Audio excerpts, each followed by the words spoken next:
예, 안녕하세요. 이변은 이따 이동현 변호사입니다. 예, 오늘은 마약 밀수 혐의로 세관에 적발되었다면 어떻게 대응해야 되는지에 대해서 알아보도록 하겠습니다.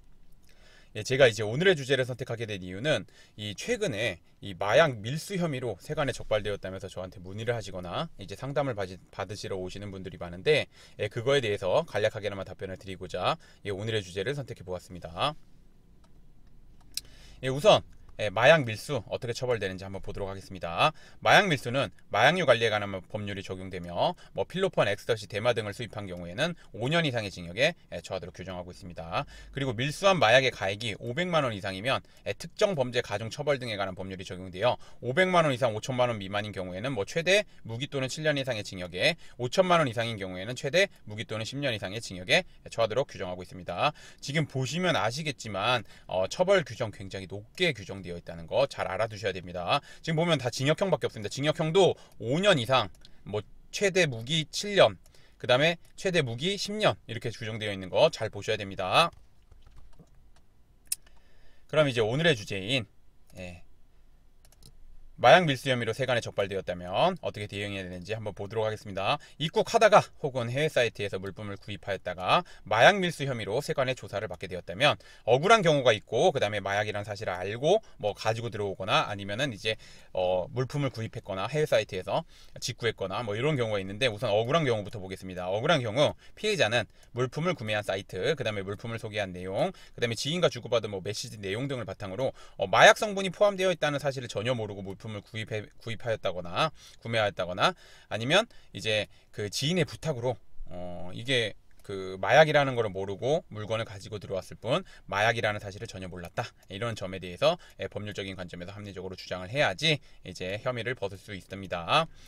그러나 이제 마약이라는 사실을 안 경우에는 피해자는 혐의를 모두 인정하고 알고 있는 범위 내에서 최대한 상세하게 진술하는 한편 반성문, 정신과 진료 내역서 등 다양한 자료를 바탕으로, 양형 자료를 바탕으로 반성하고 있고 수사에 적극적으로 임하였다는 점을 어필하면서 최대한 선처를 구해야 됩니다. 그래서 사안에 따라서는 밀수한 마약의 가액이 작거나 아니면은 밀수한 마약의 그람수가 작거나 양이 작거나 이런 경우에는 이제 이렇게 정말 잘 대응하면 이제 기소유예나 이렇게 나올 수 있습니다. 그래서 초기부터 좀 잘 대응해야 된다는 거 말씀드립니다.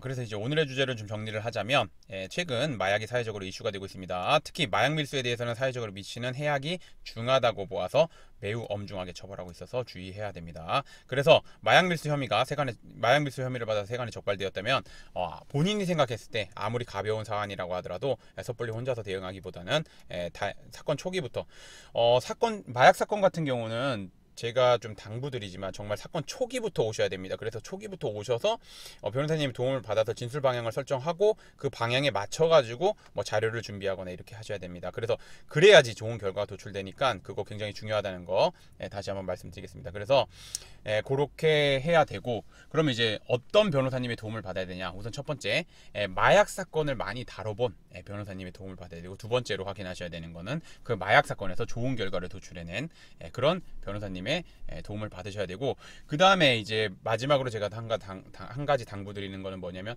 마약 같은 경우는 이제 상담을 하다 보면 그 변호사님이 전문인지 아닌지 알 수 있습니다. 왜냐면 마약 사건 같은 경우는 이제 워낙 은어도 많고, 그 다음에 마약 사건에 독특함이 있기 때문에, 그 다음에 마약이 어떻게 유통되거나 아니면 마약이 어떻게 들어오거나, 그 최근 마약의 동량 트렌드, 동량이라고 하죠. 그러니까 그런 거를 이제 얘기를 하다 보면 다 아는 변호사님, 그러니까 정확하게 아시는 변호사님들이 이제 전문 변호사님이시기 때문에 상담을 꼭 통해서 그 변호사님을 선택하셔야 되고, 그 다음에 이제 선택하실 때 그 상담하신 변호사님이 사건을 진행하시는지 꼭 확인하셔야 됩니다. 오늘의 주제는 여기까지 마치겠고, 저는 이변은 이따의 이동현 변호사였습니다. 감사합니다.